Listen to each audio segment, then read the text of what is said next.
The internet is cracked, the show that asks the question, can we coexist with our creation? Hello, I'm Seth Camillo. And I am Caroline Risberg, and we are The Internet is Cracked by Addicts for Addicts.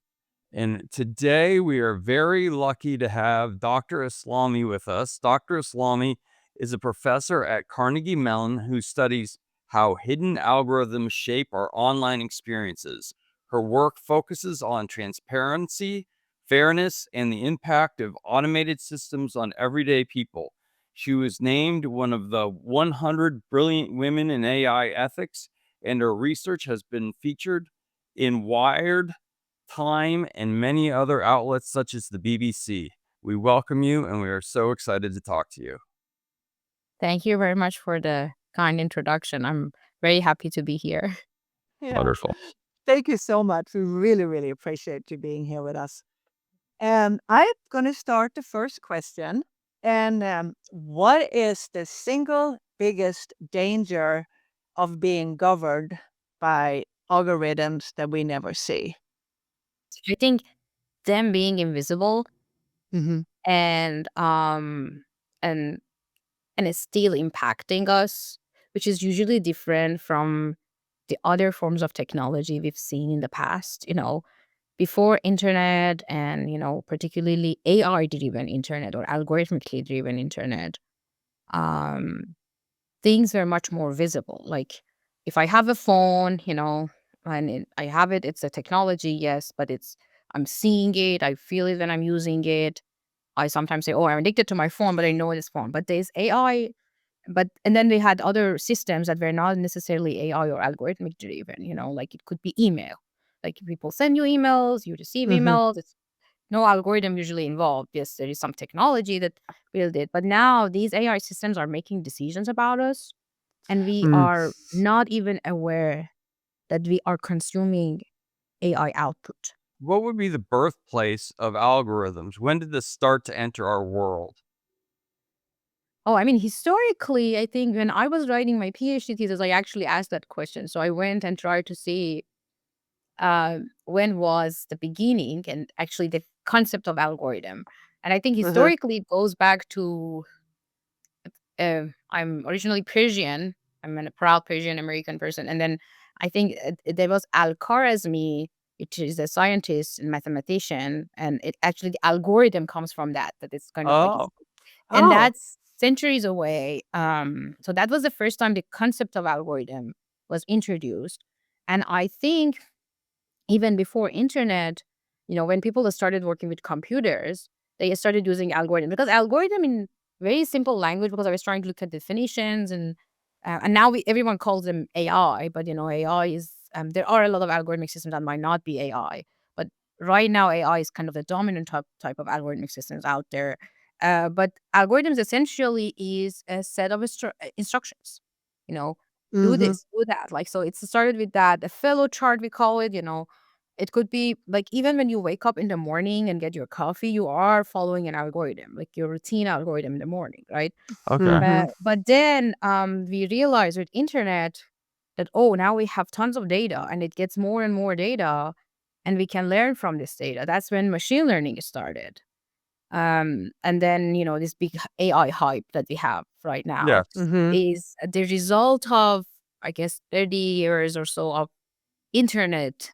And like, particularly the last decade, we had a massive um, adoption of internet. So which means we more have data online, which means that these machine learning systems can use this data and to learn, use algorithms to learn from this data and predict or generate things in the future, for the future. So I don't think there is a specific time.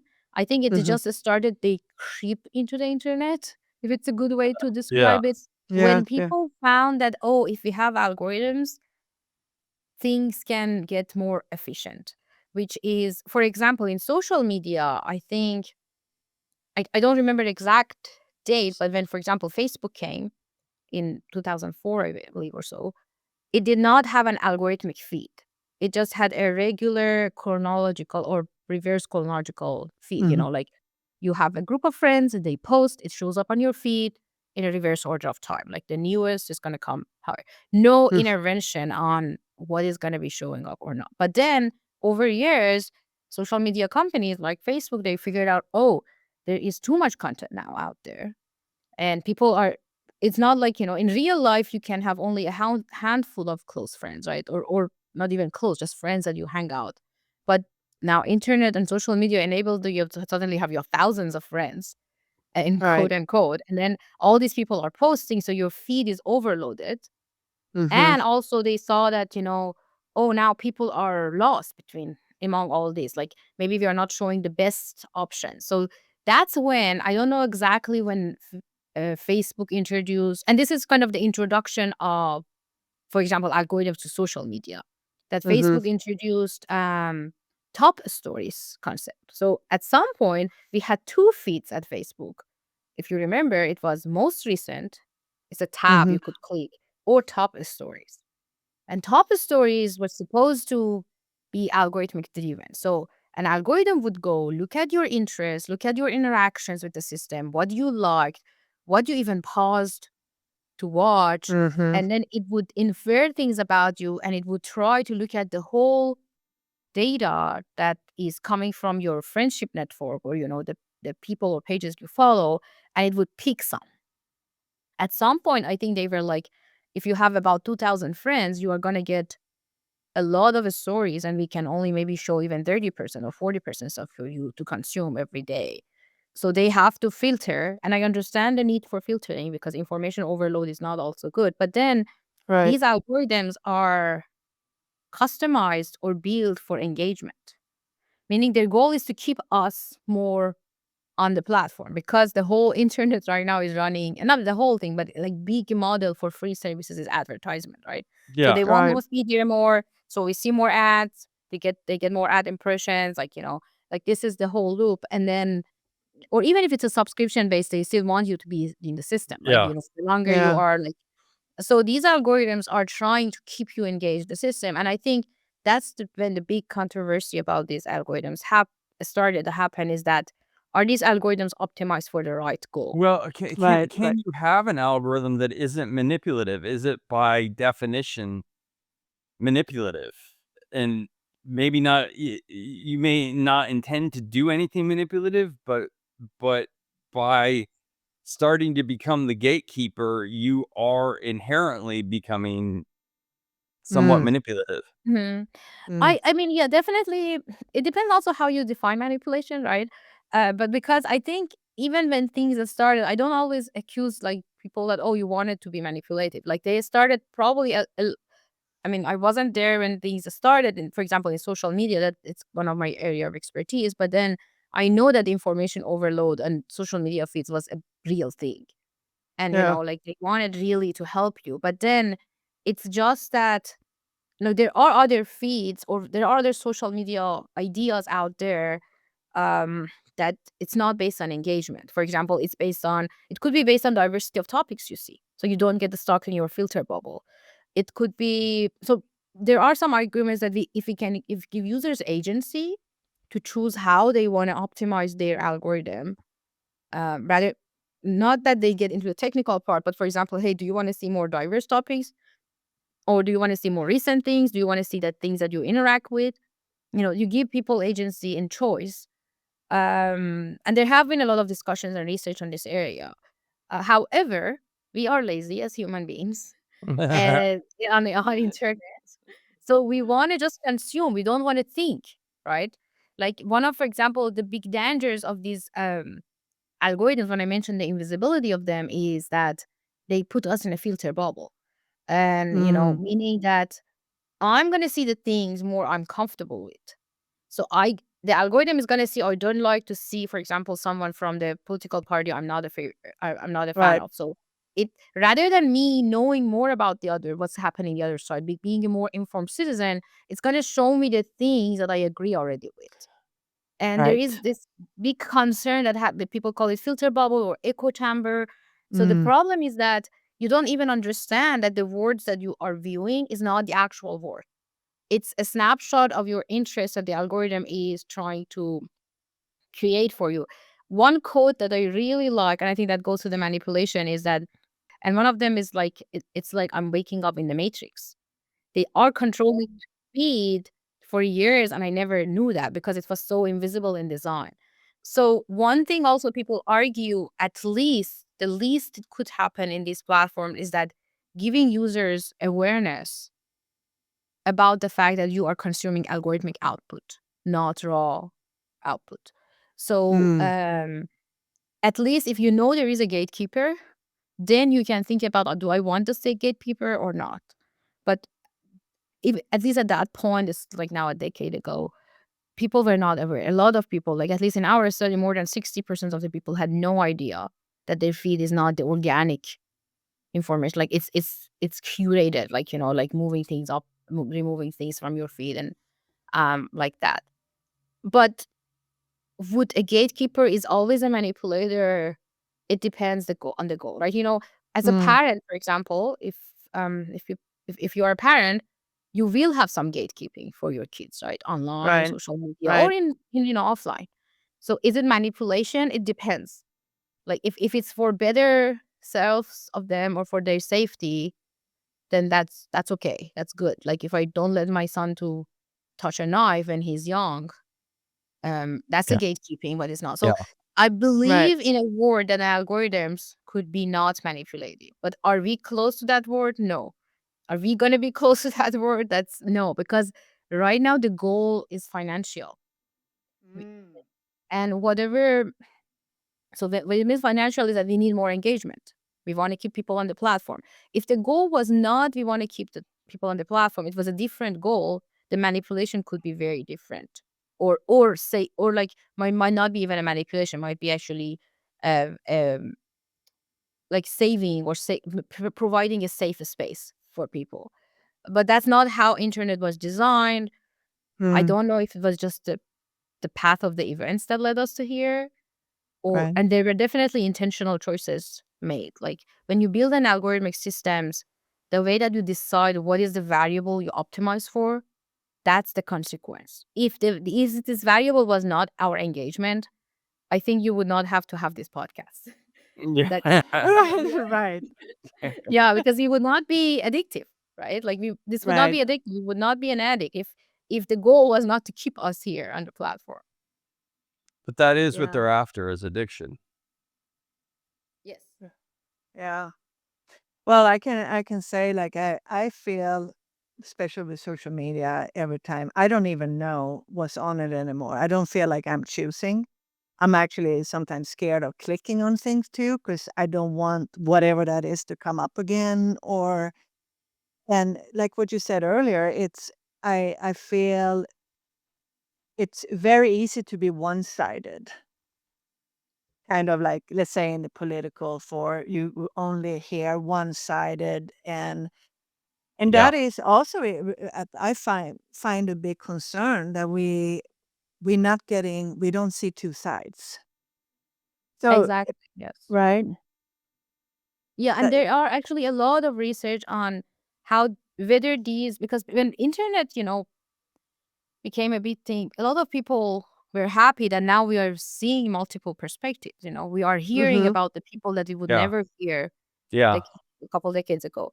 But then we started to observe, oh, actually, it's making us even a more divided society, yes, because now we just get confirmation bias. Like we have, and I don't know which is true. Like it's with any technology, it is a double-edged sword. It could be good things and it could be bad things. It's more of about how you use it. Like, um, there has been research about how we can nudge people. It's called usually persuasive design, or nudging people to look at the other side of the a story. And then actually I don't think any of them really was successful, mm, because a lot of time people don't want to do that. And then there was one research, I'd be happy to send information, by Sean Manson, who is now a professor at University of Washington, um, which I really like. It's about how and how much, and it's about how can we impose people to different diverse topics, for example in political yeah, domain at the time. And I think they found that we have different personalities and identities. For example, some people are challenge averse and some people are diversity seeking. If you have diversity seeking people, these tools and these nudging triggers and everything, they can actually help people to become That's more. what's it is But interesting for me is that Mm. I see the other side of the political spectrum more than I see my side of the political spectrum because at least on Facebook, only on Facebook, because I'm fascinated by what the other side says. So it's really I think it's paying attention to the time I'm spending and what I'm clicking on and what I'm looking at. So I exactly. You actually definitely get give us the clue. Yeah, yeah. And it follows. And it shows you are diversity seeking. I mean, I either need you to tell me to know that you are diversity seeking because the whole podcast is about, which is nice. But yeah, there are not everyone is like that. We did the studies with people that we were like, hey, we actually build tools. So you know, on Twitter, it was called Twitter at the time, that it would give get the feed of you and try to see what is the political balance in your feed, and it try Mm. to suggest other topics that actually people are talking on Twitter, a lot of people. And people were like, I don't know what crazy things they are saying. I don't want to see that. Right, So uh-huh. right. then this big question comes. This is also a big controversy, that is it the fault of the algorithm or is it just us Mm. curating a space for ourselves based on our attitudes and identity traits? Uh, and there was a study on Facebook a few years ago that also caused a lot of uh, backlash, because they tried to study that on Facebook, if people like, you know, if there is echo chambers and people looking on the one side of the story, um, like what is their network of friends? Because if I create my network of friends of only people from one side, Mm. particularly at the time that only we saw friends, but right now we saw everything. Like they just random pages pop up, right? Like, but before, like it was like more of Right. like that. Is it like the algorithm is really shrinking my bubble, or is it I myself am, you know, picking my own bubble? And the study was done by some Facebook researchers. Some of them I really appreciate. They do great work. But then there was this criticism that, and they showed that the impact of people choosing is higher than the impact of algorithm choosing something, like, you know, statistically. But there were criticism about, you know, these are only the people who chose to talk about their political affiliation online, or, you know, like the sample. Some people argued bias. So, for example, there was a critic to that said it's called Facebook's "It's Not Our Fault" study or something. Like, you know, Yeah. so, Huh. and I really I can see both sides arguing about this, you know, because every choice we make is now combined with the choices algorithms make. But we are the people are giving feedback to the algorithms, right? Like algorithms are doing what we tell them to do. But we don't tell them directly. We tell them in a way that we don't know we are telling them. That's the invisible part of that, right? You know, and I don't know if you know this, but for example, on Instagram these days, if I stay on a post, when you say like I'm afraid to click on that, this is Right. not even click anymore. If I stay on a post more than 5 seconds, my feed is now, even I scroll down, just then it's gonna get more. Like it's now the update is much faster. Like my brain sometimes are like, oh, I can't process the pace of Yeah. this. This is happening. And I remember there was a study we were doing, and one of the participants learned that, oh, if I click on like, I think I'm going to see more of the things, maybe from that person, from that type of content. So, and they were like, but I need to like it because it's coming from my friend. So, what I do, this is what they said, I like it and then I hide it. So, meaning that I click on like to tell the friend that I like your post, but then I click on hide. So, to tell the algorithm that I don't want to see more of that. Which is very Okay. interesting because the algorithm is the audience right now. Like, and then these are That's actual people so trying, we call it manipulating the manipulation, right? They were trying to find ways to deal with both the social part and the algorithmic part of the platform. Yeah. And yeah, that's that's kind of like where we are right now. yeah. No, that's funny actually. I mean, I I don't, as I said earlier, I don't even know who sees what I'm posting or what I'm doing or s- so does algorithm, now I want to ask this, is that does the algorithm choose for me too who my friends are? Because I'm actually trying not to. I like if you have a dog pictures and stuff like that, but I get everything up, you know. Yeah, But do that they actually choose? changed. before, you on social media, at least you would choose who are your friends, and also you could also follow some pages, right?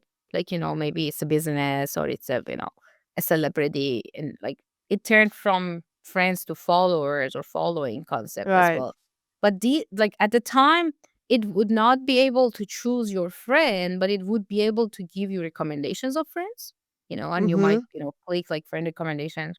But social media for the past few years, it's changed. So you have friends and it would show, but it also shows random things to you. They are not ads necessarily. They are the pages or celebrities or online content creators that they think you might like. So Okay. before, it was easier because at least it would not directly try to show me content from random places other than ads, right? Like ads is different. Mhm. But now these are not actually ads. These are content that is not about a person that I followed, but it just shows up on my feed. And I'm like, what's it doing here? So I think you are pointing to a very good question, which is algorithms are now getting into the part of choosing our friend. Because even if I Yeah. don't follow that person or that link, that page, as soon as I just like, if it's a cute dog, for example, or cat, as soon as I just stop there and pause there, because the algorithms also capture your pattern of interaction, scrolling. So if you Mhm. pause there for a little more than, I don't know, a few seconds, it now captures your attention. So it's going to keep show more things like that. They are completely brilliant at it because I'm a grown man, I mean, and we often talk about, oh, the children, we're so worried about the children. Well, I'm worried about myself, to be No, frank. I totally understand. I'm a social computing researcher for more than a decade, and I'm not actually a social media person. Like, I don't post, but I definitely get a stalk on social media sometimes. And again, like, none of these, even when I scroll on Instagram, sometimes I say, oh, none of these even are my friends' posts. What are these I'm looking at? Yeah. And Right. then I'm like, Right. these are like parts of a movie or a small trailer or like a celebrity saying something. And then sometimes actually I set alarms for myself when I take my, so it just it kicks me out of the space. Or I tell my partner, hey, if you don't hear from me in the next 30 minutes, come and pull me out of this world. And he's like, That's a "What good are you one. saying? You are a grown up." And I'm like, "It doesn't matter. Addiction is addiction. Like, Yeah. Yeah. because it what is that addiction? It's all about taking you to a space that feels safe, right? Like, it feels Right. interesting or exciting, that you get separated from realities.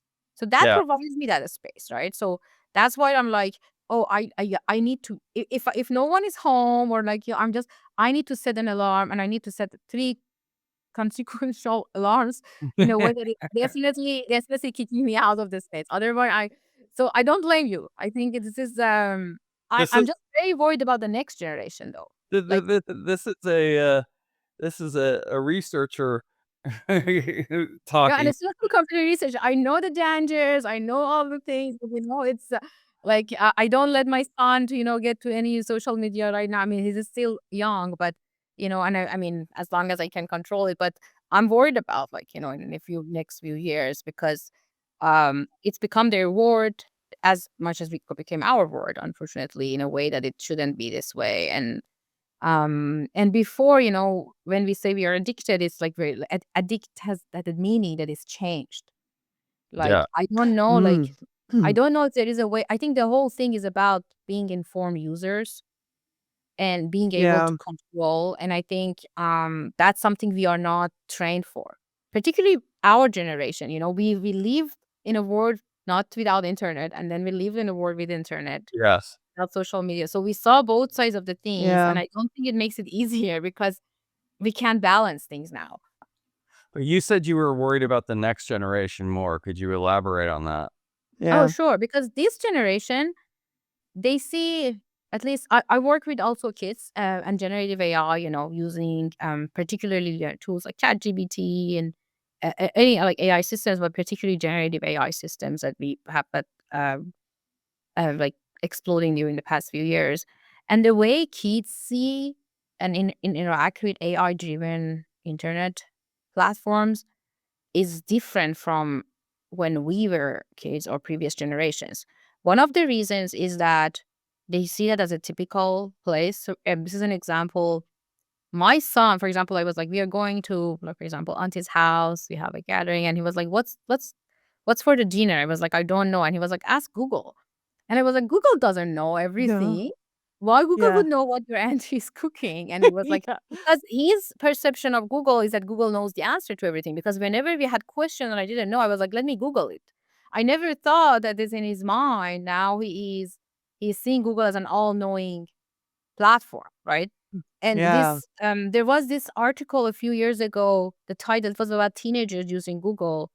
Um and it's called, I think, In Google We Trust. The title was something like that, right? Yeah. Like they, and again, we know a lot of misinformation, disinformation's out there, and now it's social media and other platforms. So that's one thing. So they are growing with technology as an integral part of their everyday life. Mm. I remember when we were traveling, my son was like, the first time, like, we had Alexa at home, it was like, "Why we don't take Alexa with us?" And it was like, "We don't need it." And I was like, "No, but Alexa needs to come with us." Like, he Oh would my god. consider that as an emotional attachment. Wow. Yeah, Yes. which is not Yeah. true, like, for us. Like, Right. we didn't, grow up with those kind of concepts. That's one part, and the second part is that technology are making things much easier, at least on the surface, for the new generation, Yeah. that they're gonna miss the process. They're gonna only focus on the outcome. So let me give you an example. There are a lot of activities we do that is not for the outcome but the process. For example, think about a game like football. If an alien come and said, "Oh, what these crazy people are doing? They're all chasing a ball, and this is for, like, what is the goal? Like, what they're gonna achieve?" But it's about community building. It's about people getting together. It's about fun, Mm. right? So I Yeah. know that the output is important, like who wins, and there are, like, also financial stakes here in some games. But at least games, when they were invented, it was all about the process and the fun part. And Yeah. also, some things are about the process for learning, and right now we are losing that part. For example, you know, Yeah. I'm teaching classes. Students use AI for almost everything these days, and then I see that AI is great. It helps you, for example, polishing your draft, helping you even sometimes give ideas. That's great. I always tell my students, you can use AI. Just tell what you use it for. What, like, give it credit as you would give to a teammate. But then I see that deep thinking and critical thinking is getting lost Yes. because Yeah. this technology, like, it's just faster. Like, the thing that I would think, if I want to write a reflection reading for a paper, like 10 years ago for my class, I had to read the whole thing. I had to think about it. Right now, I Yeah. just give it to the chatbot and said, "Oh, maybe add just a little flavor of me and my opinions to that." And it looks Right. great because it gives you immediate benefit, but it's stealing your long-term growth I'm in not in Yeah. school any longer, but I can definitely attest and agree to that wholeheartedly, that when I create something using AI, I might as well have not actually gone through the effort, because the enriching part is gone. You know, Yeah. I have an Yeah. end product that is good, but I don't have the learning process, which is exactly. really what it's about. Yeah, and then because things are getting so fast-paced in the society, we wanna just get things done, Mhm. but, we don't slow down and appreciate the process, and I'm worried about this generation because we at least had a part of that before things get Yeah. so fast, and then but they kind of learn with it. Like, they are learning and growing with it, right? Like, from school settings, like, I'm worried that right now, like, people are worried about kids using it. Like, we are worried about the students using the universities, and now it's getting into high schools, and then it's gonna get to Yeah. elementary school. Like, kids are gonna, as soon as they get access to AI, what they're gonna learn, how they're gonna learn about the benefit of, like, patience, for example, right? Like, the patience is different kids these days. Like, I would wait for a package for 2 months and it might not never arrive, and I had to call 3 people. And now my son is like, "Oh, mom, I can't wait 2 days for prime delivery. Why doesn't isn't one day?" And I'm like, oh my god, internet is ruining us. That Yeah. is so Gotta true. wait, we gotta learn. So yeah, these are the different aspects, and I'm sure there are gonna be more aspects coming as Yeah. technology and AI driven platforms evolve over time that we need to be thinking how we're gonna prepare the next generation for. Yeah. And we're losing our originality as too, I think. Like, I mean, what was it? The top country song right now, it's AI made. And then I was thinking after a while, is it all gonna sound the same? Is it because Mhm. I don't know. I mean, that's just No, in definitely this is this copyright issue, originality, like artists are very worried about, the value of human made art is yeah. now being compromised. Um I don't want to be pessimistic, but No, this is no. something that I'm seeing are not getting to the right path that it should get. I have to say that I am well I'm a musician. I make music, and when I've seen there was another band, quote, God, look at me. It's not a band.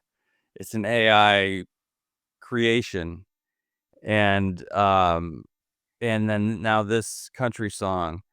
And I have to say, I have to keep reminding myself, like, this is not a human, because it knows what to do to draw my heart in, Mhm. and it works. And Yeah. I didn't think that would be possible, to be honest. I didn't think that would be possible.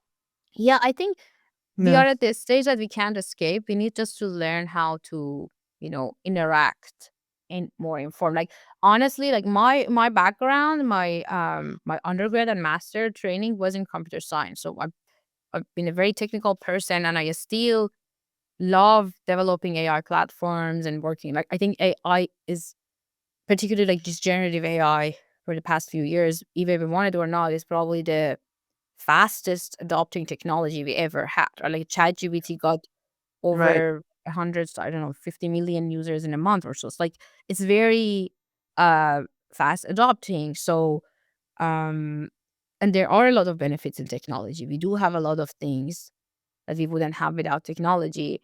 It's just that for particularly algorithmic driven systems, we never thought that these systems, like we would consider them objective, like, or like Yeah. while they actually are carrying our societal bias into a scale, which is even more dangerous than, having one human be biased or being, making wrong decisions.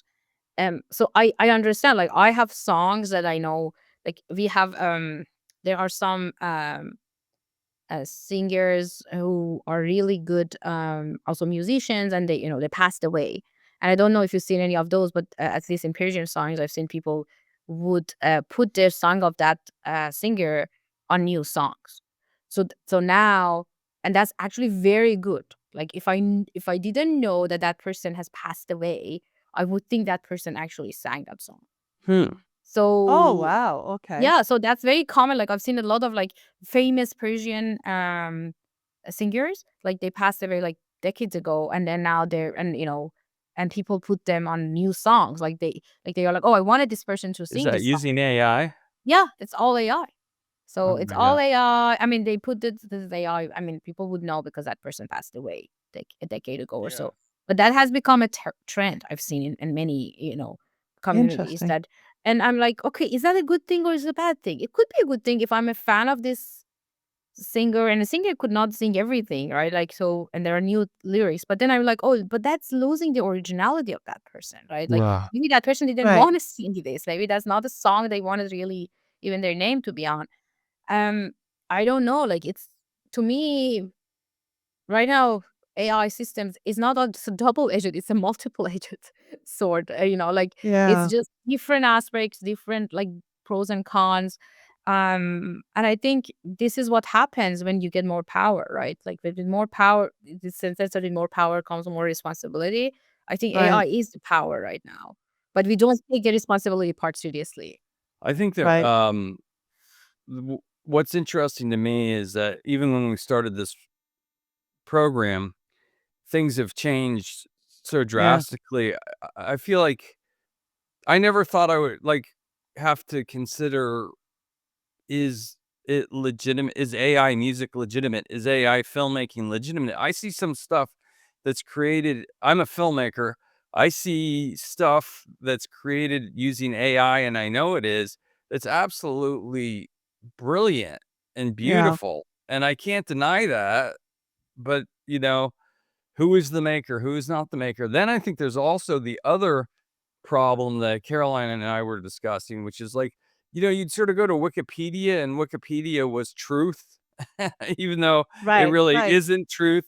But I start to give that, I use ChatGPT, but I start to give that truth moniker to ChatGPT as well. And it's hard to pull yourself out and be like, well, this is one algorithm's opinion about the Mhm. question you asked.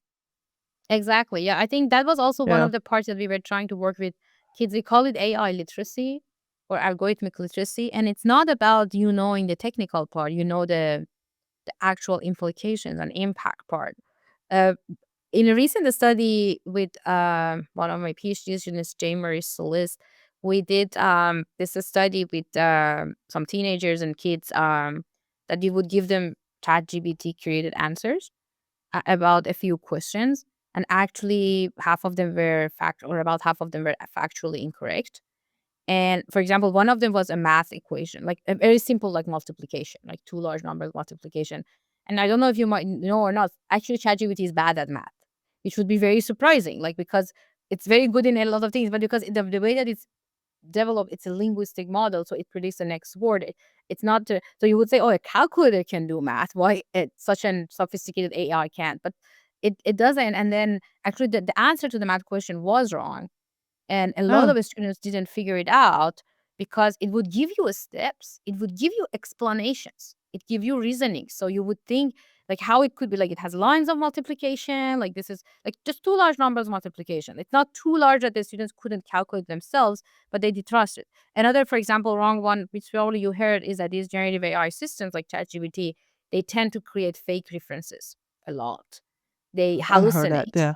Yeah. So it we actually just one of the questions was, giving a summary of a topic and list the research references, and they were like, yeah, this is great. And like because we asked them to just to look, understand, and say which is they would use it for, their work, their essay, or like justify the answers. And they actually, a lot of them didn't figure it out because they didn't fact check. And a lot of those references were not existing. Like those people don't exist, those references don't exist. And this is called hallucination. And How then does that happen? I mean, I think it's just, the way that it's these systems, unfortunately, that's also a design choice, is that they are supposed to be very confident. And I don't think that should be the case. I think these systems, like there is something we call temperature, which is a part of this technical building of these systems. And when you vary this feature, like your variable, it gives you more definite or less definite answers, right? And usually the setup is like in a way that it gives you more definite answers from the beginning, because people don't like answers like it depends, right? We like clear answers, but life right. life is not life is very like a spectrum of things. Like it's not like very clear. There are not a lot of things that you say yes or no. But then if you look or talk to ChatGPT, it always gives you pretty confident answers, even if it's wrong. One one example that I think is still making mistakes is that sometimes I started using ChatGPT for summarizing text, right? Like for example, I'm talking with with a magazine or a newspaper, and they would say, "Hey, send us a bio of yourself," and I have a like 500, for example, or 200 word bio. Let's say 500, and they said, "Oh, ours is 200 limit," so I have to shorten that. So I was like, "Oh, Right. ChatGPT is good for that, right?" I can say, "Hey, sure, summarize that."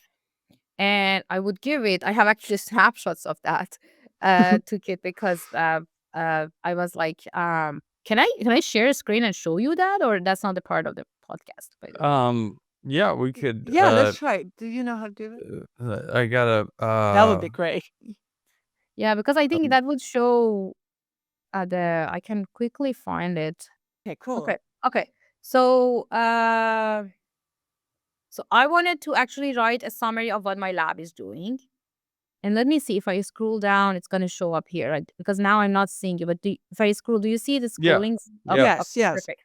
Okay, so it was like I I gave some information about my lab, and then I was like, okay, summarize it to like this. This is a number, right?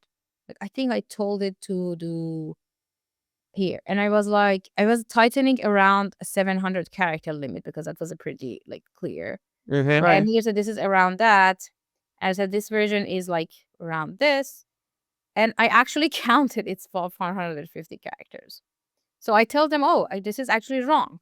I counted via, like Google Docs. And so it gave very, you know, wrong character numbers. And you would think Yeah. a tool that is about words and, it can know what is a character. Yeah. So, and then I was like, this is actually short now. I want it a little longer. And I was like, okay, now here is a longer version, about 680. This is the version. I was like, no, this is 603. Oh. And I'm able to count Ha. characters. And I was like, oh, you are right. Thanks for catching that. I recounted. It's lying. It did not recount. It can't count. The version I give you is 600. It's just saying it because I said that, right? Oh my goodness. And not this. Oh, that's So, and funny. I was like, okay, now it's closer to this. And then said, okay, this one is around 690. I mean, we all counted with the space. So I also counted the space. And I was like, this is not 690. This is actually 656 what I give up. And so, okay, and then here finally it admitted it says character counting is trickier than it looks like when trying to balance. So it doesn't really say, oh, I can't count. And the good No. news is that it's so confident. The audacity of that is that, like, this is totally fair for this. And then I just gave up, right? Yeah. So that's what I'm saying is the way that these systems are built um are are so confident even about the task they can't do it well. And I knew that I would be They're also so excited when they're wrong. They don't say, "Oh wow, I got that wrong." They're like, "Good catch." I exactly. Yeah, know. like the audacity of like, oh, okay, like, and then they're like, oh, character counting is tricky. But what is tricky about character counting? It's like it's probably the easiest thing everyone can do. So, and I knew this problem has been with ChatGPT for a long time, but I usually once in a while I try it. So, but Yeah. the first time I did not know that. The very first time I was summarizing my bio like for 250 characters or sorry, words or something, and I send it back and then they gave back was, but we told you to not more than 250 words. And I was like, I did. And then I put it in the Google Doc and checked at the actual word count. And I was like, oh, you are right. Sorry, it's just 300 something. So I didn't know that. I trusted because that would be the simplest thing an AI could do, right? But you Right. wonder why this AI can't do this because that's not designed well. Because the way that it's designed is different. It doesn't do math. It's not.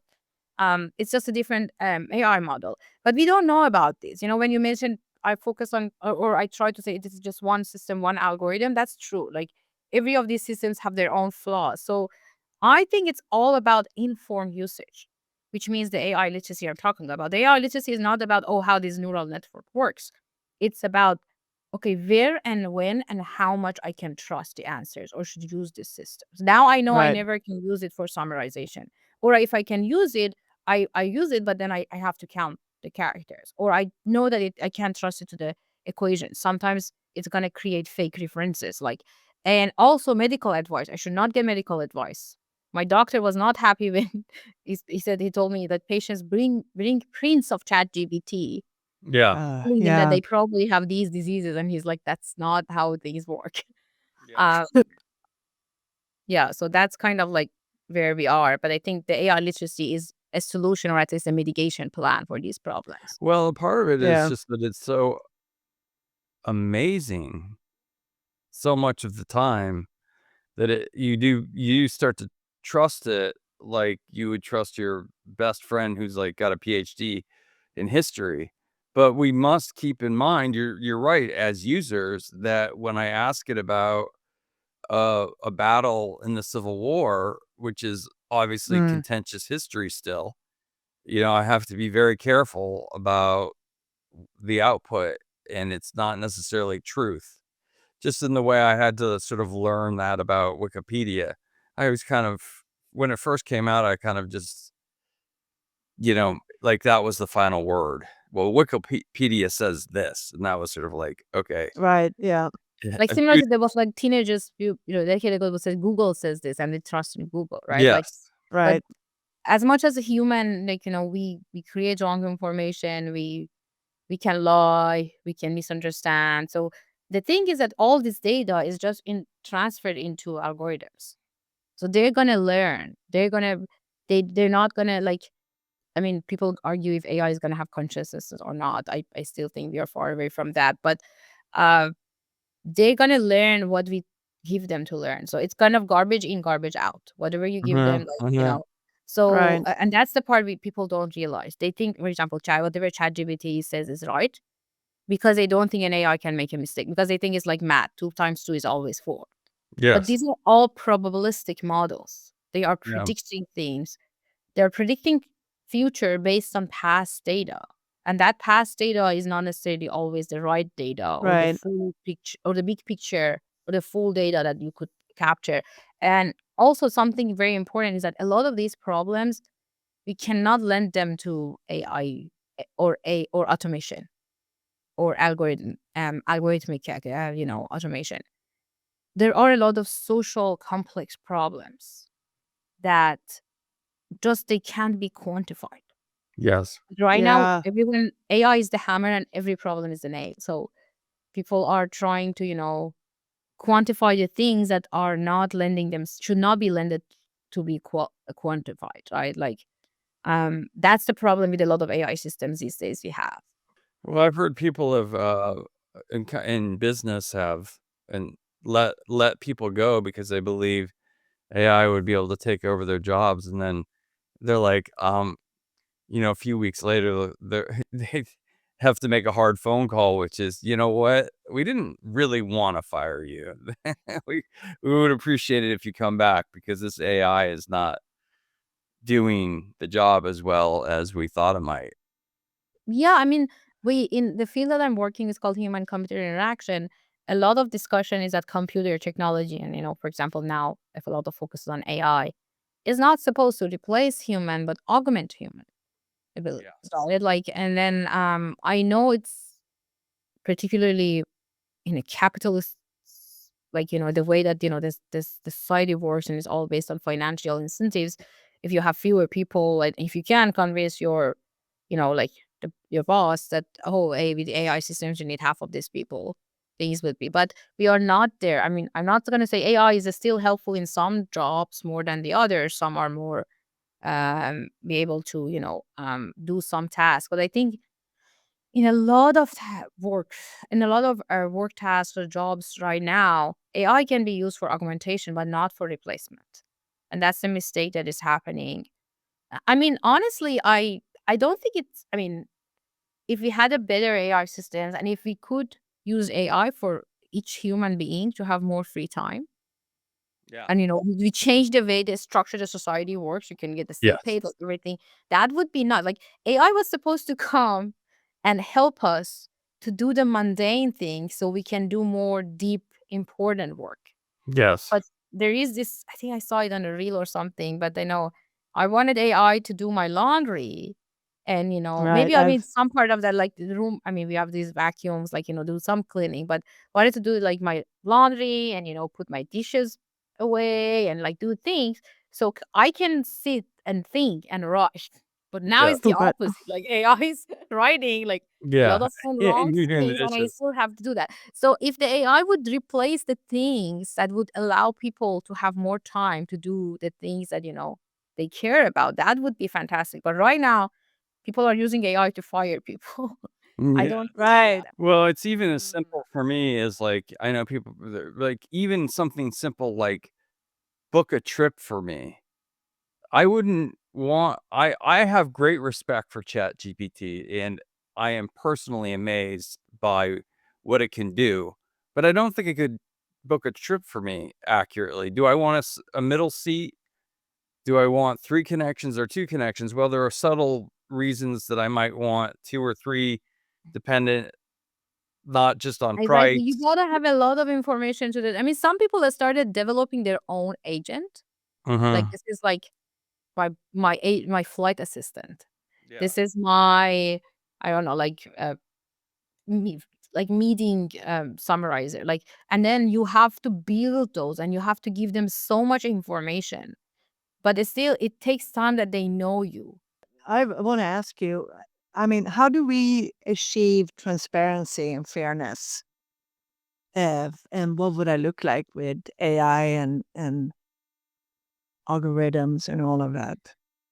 How do we achieve that's a $1 million question, I think, or a $1 billion question right now, because it's hard. And again, like sometimes the benefits are like the benefits of a system with the transparency and fairness are in conflict, like. Mhm. But I think I know this might not be the best answer someone want to hear, because we can say, hey, we want to have better system, this is the way to do that. But I think regulation is the key. So without regulation, organizations are not going to try. I mean, some organizations are better than the others in providing, for example, transparency. Why? Even for ChatGPT, sometimes, there is this concept of chain of thought in generative systems. Like some of them provide their chain of thinking, like what is the reasoning, why I came from here, or like that. So these are some level of transparency, right? Mhm. But there are a lot of reasons also, some of these also, one of the problems with transparency is that with these new machine learning systems, even the developers can't exactly say why the system made the decision it made. It's not, do you Right. remember the algorithm we started the chat with? The Yeah. algorithm was simple. Like if it's 7 a.m., I'm gonna get up. If I get up, I get the coffee, like, very simple. Right. If then. But machine learning systems, we are going to give them a pile of data. We are going to give an algorithm, and we are going to ask them to optimize for something. But then in the middle layers, I don't want to get in technical, but we have layers and they call it neural networks. Like, they try to imitate our neurons in our brain and how it works. They're going to, like, before it was, these are the features, this is the output. So we know how much each feature is important, like, Right. in this decision. Like, for example, if I want to take a course next semester, is it more important that it's elective or not, or is it more important if I like the topic? Like, these are very clear, what is the weight of each factor. But in the current machine learning systems, the factors get changed in the middle layers, that the factors are not human understandable. So we are in a stage in technology that transparency in many cases are not technically feasible. I can tell, explain to you how this model work, but you are not going to understand it. I don't understand it as a developer either. But again, there are levels of transparency. There are a lot of explainable AI systems that people are trying to make to at least get a sense of that. Sometimes we even reverse engineer the systems we built to understand why the system did it as You know, it is. there's something Oh, extraordinarily romantic to me, big R, romantic, to the idea that we are designing systems that are so complex, we don't understand them. And, it's a little bit like physics. Will physics ever truly be understood? Probably not.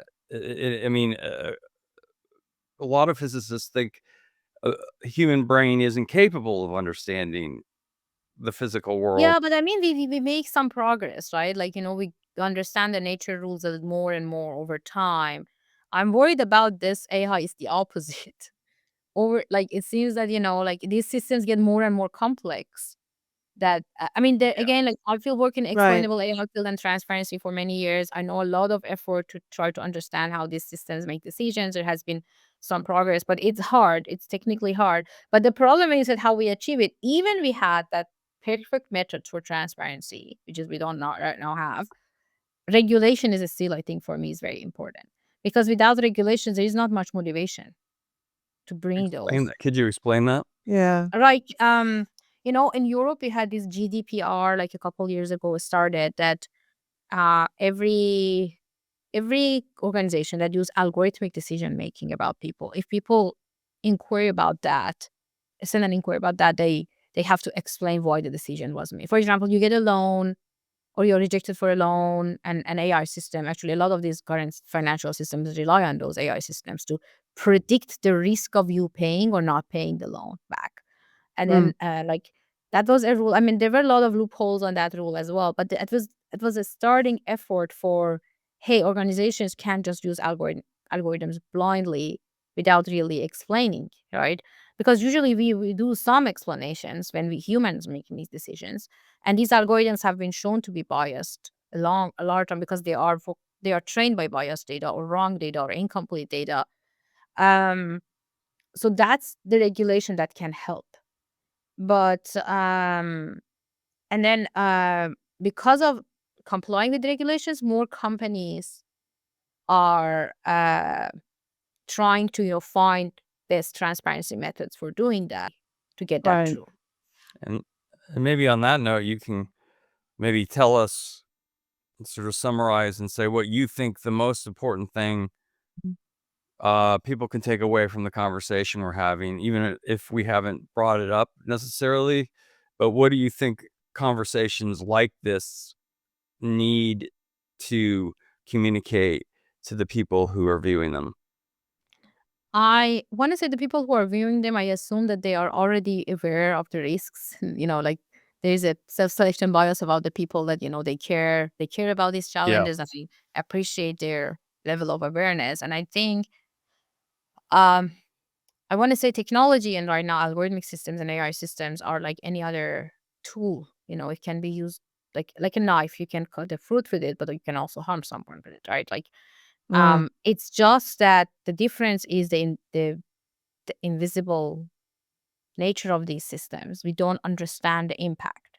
And I think the right. most important thing for themselves, for their loved ones, their kids, and their own future is that it's it gives you so much power, but also so much responsibility, as I mentioned. And which means that you gotta be an informed user of technology. Otherwise, Mm, it's gonna harm you and others as well.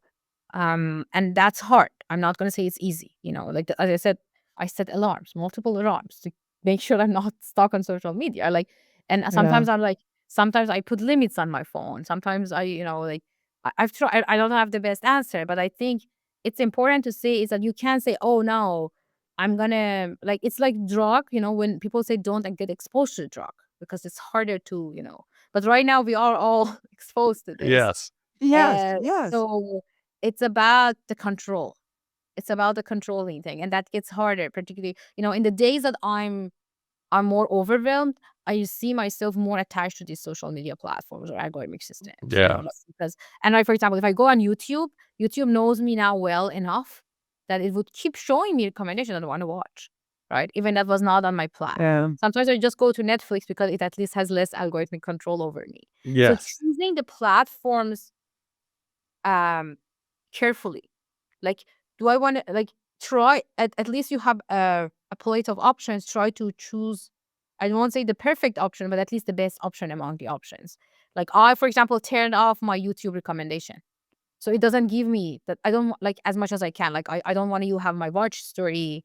I want to turn this off. So it doesn't give me many recommendations that I want to keep watching it, like some control, as you can see, and being Right. informed and try to have that in mind when you are using technology. And again, I'm not saying this is easy, but this is the way because we don't Yeah. know, we don't see what's going on. We think this is natural. This is not natural. This is all engineered.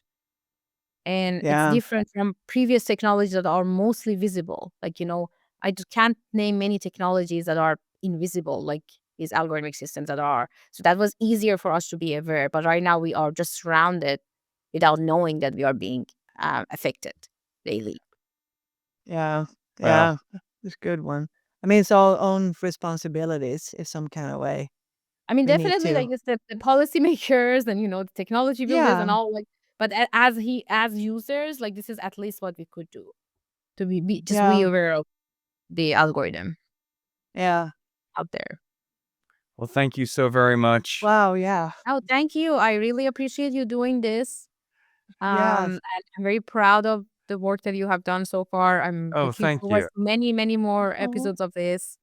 Thank oh, you. Oh, thank there will you. be. There will be. There will be. Really, that We means there, a lot to us. Thank you for saying that. we always say we are on a Lewis and Clark journey through cyberspace, but I always say, but there's no Pacific Ocean. We just keep going and going and going and Awesome, This going. is awesome. I endless. appreciate that. All right. Thank you very Well, much. thank you so Thank much. you. Thank Have a you. great rest of the day. And thanks You again for too. having me here. Take Thank Thank care. you. Bye. Thank you for watching or listening to The Internet is Crack. Tune in next week when we have another great conversation about robotics, AI, and the internet. You can watch us or listen to us on YouTube or Spotify or many other outlets. And don't forget to follow us on social media. See you next Monday.